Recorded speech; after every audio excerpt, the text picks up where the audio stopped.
দাদা দেখছিলাম যে কেউ বাংলাদেশ থেকে আসলেই তাকে আপনি ডেকে ডেকে নিয়ে যাচ্ছেন, কি হোটেল?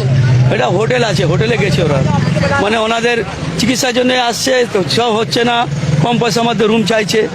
এখন তো অবস্থা বহুত সব খালি আছে, কম পয়সা দিয়েও দিচ্ছে, 600-700 যেখানে 1000-1200 সেখানে 500-600-700-500 টাকা রুম দিয়ে দিচ্ছে। তো মানে মার্কেট স্ট্রিটের ব্যবসাও একদম বসে পুরো গেছে। ব্যবসা শেষ, পুরো শেষ, মার্কেট যত ব্যবসা সব শেষ, হোটেল বলেন, ট্রাভেলস বলেন, এই রোডে চলার রাস্তার জায়গা পাওয়া যায় না। এখন দেখছেন পুরো ফাঁকা, মানে একটা লোক দেখা যাচ্ছে না। এর থেকে আরো বেলা হবে, দেখবেন এখন তো একটা দুটো বাস আছে, কিছু বাস আছে, লোক আছে, তারপরে তো আরো কিছু দেখা যাবে না। সন্ধ্যাবেলা একবার এসে দেখেন মনে হচ্ছে একদম শুনশান, একদম মানে একদম মানে কবরস্থান হয়ে গেছে। তো বাংলাদেশ থেকে কত লোকজন আসছে তাও এখন? এখন মানে ধরে নিন 10%, মানে 10% যদি আসছে তো আসছে, তাও নাই। তাও যে মানে ভিসাগুলো বাজা আছে, মানে এই তো লাস্ট ডিসেম্বর মনে হচ্ছে সব শেষ হয়ে যাবে, গিনা